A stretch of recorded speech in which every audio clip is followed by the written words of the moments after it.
Billy Corgan, frontman of the Smashing Pumpkins, music industry rebel, wrestling mogul. Go to hell! Go to hell, Matt Cardona! Go to hell! And now the subject of one of the most intriguing Joe Rogan Experience episodes to date. Wow. Great musician. Really, truly great musician. He's the classic guy that should have made it and didn't. From bizarre family revelations to his take on fame, authenticity, and the future of the music industry, Corgan had a lot to say. And today, we're diving deep into his conversation with Joe Rogan, exploring 5 fascinating facts about his personal life, his lifestyle, and even his net worth. So buckle up, Joe Rogan fans. This one's gonna be a ride. All right, let's start with the wildest revelation from this JRE episode. Billy Corgan might be related to comedian Bill Burr. Or at least, that's what his stepmother once suggested. Can you imagine? Corgan himself dismissed the idea, but the resemblance was enough to get even his own family members demanding a DNA test. Joe Rogan was just as mind-blown as you probably are right now, but as Corgan put it, people see what they want to see. This weird little mix-up speaks volumes about how public perception can sometimes take on a life of its own, something Corgan knows all too well. The idea that 2 public figures could be connected simply based on physical resemblance is a fascinating phenomenon. It also highlights the way society often constructs narratives around celebrities, filling in gaps with speculation rather than facts. But moving on from DNA mysteries, let's talk about something that might surprise you. Billy Corgan is a die-hard professional wrestling fan. In fact, he took that passion to a whole new level by buying and reviving the National Wrestling Alliance, or NWA, in 2017. Yep, the guy who gave us Tonight is also a wrestling promoter.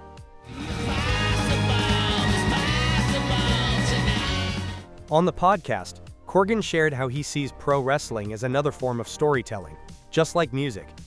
The drama, the larger-than-life characters, the emotional stakes, it's all part of the same artistic spirit that fuels his music. But make no mistake, he's not just a casual fan, he's all in, working to bring old-school wrestling back to its former glory. Corgan's love for wrestling isn't just about business, it's deeply personal. He's spoken in previous interviews about how he grew up watching wrestling with his father, making it one of the few shared experiences they had. This personal connection makes his investment in NWA more than just another venture. It's a passion project that carries emotional weight. Take a look. Take a look wait at a minute, this. it's Billy! It's Billy! Billy's got the belts! Boss man. Billy Corgan went and got the belts! He's been working hard to ensure that NWA preserves the integrity of classic wrestling while adapting to the modern era. And for fans of both wrestling and rock music, this crossover is something truly special. Music? Check. Wrestling? Check. But did you know Billy Corgan also owns a tea house? That's right. Located in Highland Park, Illinois, Madame Zuzu's isn't just a regular cafe. It's a fusion of tea culture, music, and art, all wrapped into one. Sally's in the stirrups, claiming her destiny. Joe Rogan was fascinated by this, and honestly, who wouldn't be? A rock star who moonlights as a tea sommelier? That's next level cool. But for Corgan, it's more than just a business. It's a place for creativity, conversation, and community. Madame Zuzu's is a reflection of Corgan's personality, quirky, artistic, and deeply intentional. The space often hosts live music performances, poetry readings, and discussions, turning it into a hub for creative expression. The idea behind the tea house isn't just to sell drinks. It's about cultivating an environment where people can connect and share ideas. Corgan has even described it as his living room for the community, a place where people can step away from the chaos of daily life and immerse themselves in something meaningful. Now, we can't talk about Billy Corgan without diving into what fuels his music, his personal experiences. On the podcast, he opened up about his struggles with mental health, tracing many of his emotional battles back to his complicated relationship with his father. Was it weird? My father had a lot of issues with drugs, so it was always kind of like it can be with addicts. It was like depending on the day. He's been candid about dealing with anxiety and depression, and how that pain seeps into his music. And let's be honest, that's probably one of the reasons why Smashing Pumpkins' lyrics hit so hard. It's raw, it's real, and it's coming from a deeply personal place. Corgan's childhood was far from easy. He has spoken about growing up in a turbulent household, where emotional expression wasn't always encouraged. His father, a musician himself, had a complicated relationship with both success and fatherhood, which left Corgan navigating deep emotional wounds from an early age. These experiences didn't just shape him as a person, they shaped the very essence of his music.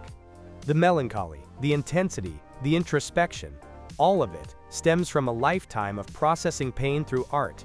One of the most interesting parts of the JRE episode was when Corgan reflected on how listeners connect with his music in ways even he didn't anticipate. He described moments where fans have approached him, sharing deeply personal interpretations of his songs, sometimes seeing meanings he never consciously intended. This, he says, is the beauty of music. It becomes a shared experience between the artist and the audience, evolving beyond the original intent. Finally, let's talk about the future.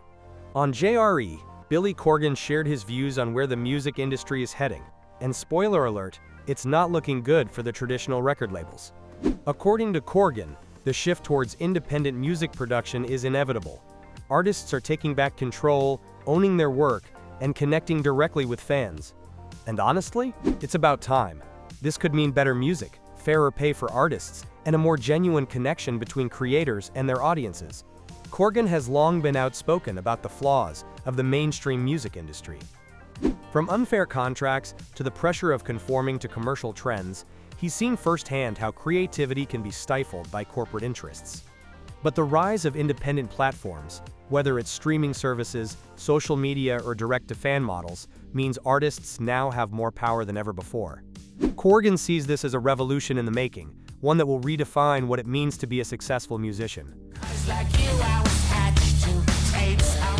With a career spanning decades, multiple business ventures, and a passion for storytelling, whether through music, wrestling, or even tea, Billy Corgan has built an empire worth an estimated $50 million. From his lakefront mansion to his wrestling promotions, he's proof that being multidimensional is the key to success. But beyond the wealth and success, what really makes Corgan stand out is his relentless pursuit of authenticity. Whether he's on stage performing, behind the scenes at NWA, curating an experience at Madame Zuzu's, or simply speaking his mind on JRE, he remains true to himself. And in an industry where reinvention is often necessary for survival, Corgan proves that staying genuine is the ultimate power move. Oh, Camille's got the chair! She'll do it. Oh, damn right! So there you have it. 5 fascinating facts about Billy Corgan, straight from his conversation with Joe Rogan. Whether he's making music, running a wrestling empire, serving up tea, or speaking his truth, one thing is clear. Billy Corgan is a force to be reckoned with. What was your favorite moment from this JRE episode? Drop a comment below, hit that like,